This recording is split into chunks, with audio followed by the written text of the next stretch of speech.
It's Afternoons with me, Helen Farmer, lucky enough to be joined by Ashley Graham, international superstar and spokesperson, 8 million followers on Instagram. If you're not following her, what are you doing with the gram? So, Ashley, what brings you to Dubai? Well, I'm here promoting my latest collection with Marina Rinaldi. And so far, so good. I've seen on your stories you've basically been everywhere so far. What's on the agenda?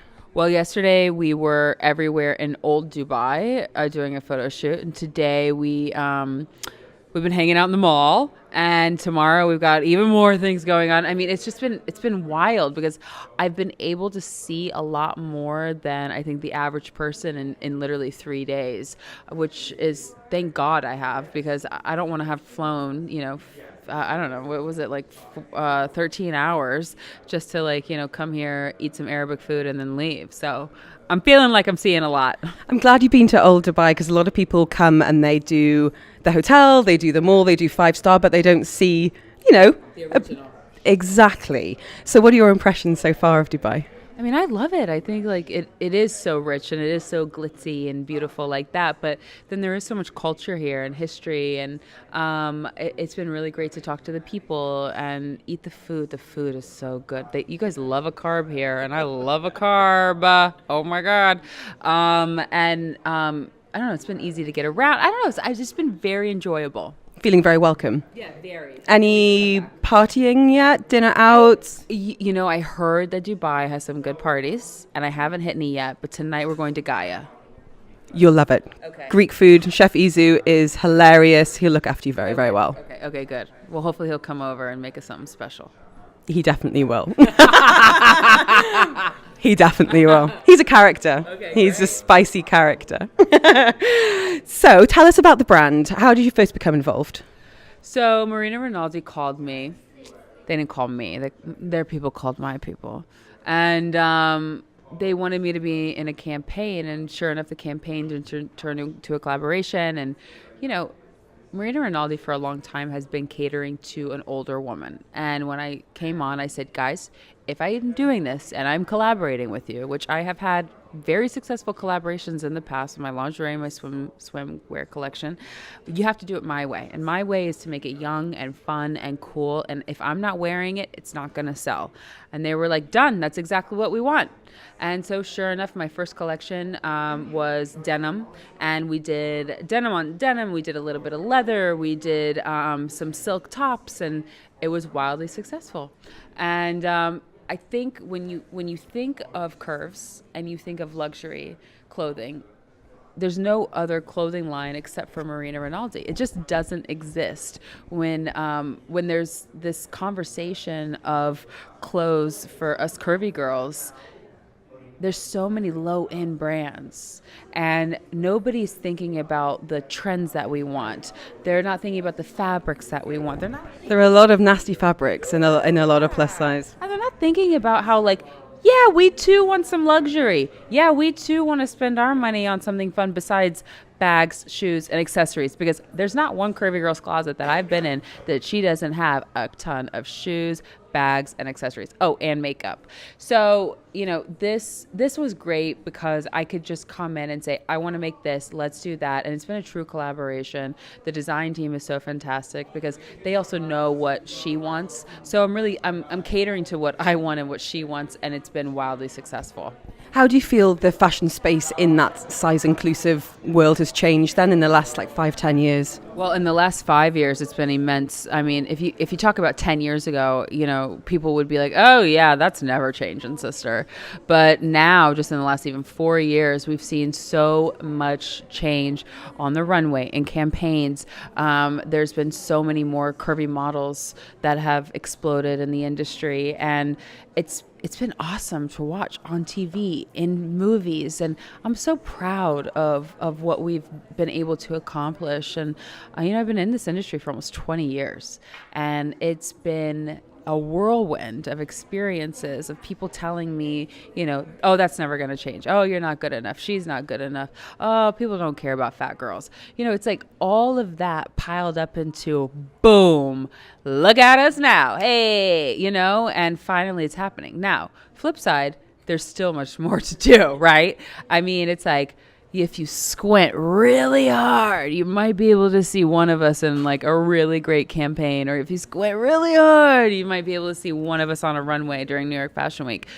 So, it's a double-edged sword, and it's exciting to know that there's multiple girls and all these different things. However, it needs to happen more. Now, as a body positivity advocate and spokesperson, what do you think is the most frustrating misconception or opinion or even phrase that you're coming up against again and again? Honestly, what I hate more than ever is that in this body positive movement, you're never good enough for anybody. And it doesn't matter how big you are, how small you are, how fat you are, how skinny and shapely or shapeless you are. God, there's always going to be somebody that has something to say about you. And I've gotten it from every spectrum, from men, women, from every race, from every culture, from, it's just like, geez, can we not just be who we are and be happy with it? Because at the end of the day, body positive and loving who you are is truly doesn't have to do with size. It has to just do with a human. And I think that's people have really gotten that mixed up, and they've put their rules and regulations on other people. Is there any advice you'd give to someone who's struggling with self-acceptance? To remember that you're not alone, that there are many people who are going through the same things that you're going through, to talk about what you're going through, because I think that it's important for you to be able to voice your opinion, to voice your concerns, to express how you're feeling, because there's going to be someone out there with a similar story, and you're going to feel better about knowing you're not alone. The podcast Pretty Big Deal is doing very well. And I love the fact that you get the chance to listen to your listeners and have that dialogue. After show, I know that was that was a good idea. Thank you, producer. Why is that important to have that dialogue? Because now is the time where people want to have a conversation. They don't want to just listen to someone just talk about what they think. And I'm that type of person. I want to have the dialogue. That's why I have these people on my show. That's why I want my fans to be able to call in. I think that it's important to, I don't have all the answers, and I'm not going to act like I do have all the answers. I love that I can talk to my fans, because I also get to hear what they want to talk about. And it's so many different issues. Now, I would say probably 75% of the issues they want to talk about is body, because first of all, I get it. That's who I am. But it's wild how many women are really struggling with their body and really struggling with accepting who they are. And it is a struggle. And I have my down days too. I have days where I don't, feel like wearing a bodycon dress, even if I have to. So I just suck it up, and I just say, like, there's a bigger message behind all of this, and it's not about me. I'm the tiniest part of this whole equation. One thing that comes up again and again with listeners and fans is that you're a role model. Yes. That must be lovely to hear. Yes. Who would you say is a role model for you, though? I mean, my easy go-to is my mom. She has always been a positive force in my life. And even when she was going through her horrible divorce, she was still happy, and she was still finding joy around her. I also really look up to women like Kathy Ireland, who's a model turned mogul, and she's my text friend now. I'm like, hey girl, hey. I know. Yes, I name dropped. I don't care. But she's incredible, and she turned, being on the cover of Sports Illustrated and having a sock line into being on the cover of Forbes, because she's a billionaire. Now, we can't not talk about social media. 8 million followers on Instagram. What's that like when you post a photo? It's just like... I have all my notifications turned off. Like, I did that when I first started my Instagram, right? But I don't know. I don't really think about it anymore. I just kind of post. I write something like, either personal or witty, and I keep it moving. And I have obviously looked to see like what gets more, likes. Obviously, when I'm in lingerie or swimsuit, it gets more likes. Duh. However, I think people just like, seeing how people live, and it's fun. And I think fun's exactly it. It should be fun, right? It should be fun. Like, I am a little weird. I'm a little kooky. I can't sing, but I love to sing. And I'll put it on social media. I don't care. And I think a lot of people think of social media, especially for celebrities, as this true reflection of who they are and what their life is like, whereas you seem to actually put a lot out there. Yeah, I do. I kind of don't hold back. I mean, I don't take you into my bedroom, but I sometimes maybe feels like maybe sometimes I do. However, there are limitations, but I don't hold back because why? You reply to a lot of messages, though. Yeah, of course I do. I mean, here's the thing. I keep saying this because it's the honest truth. I wouldn't be where I am today if it weren't for my fans. And they have given me a platform to be able to have these open dialogues and to have this to give awareness to other people who didn't even know that change needed to happen. So we're doing it together. So on Pretty Big Deal, you like a quick fire round. So we're throwing it back to you, Ashley Graham. Are you ready for a quick fire round? Ready. Best fashion purchase ever?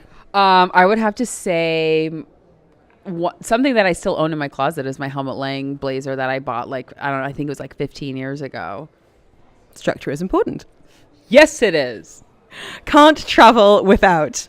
Rose water, hands down.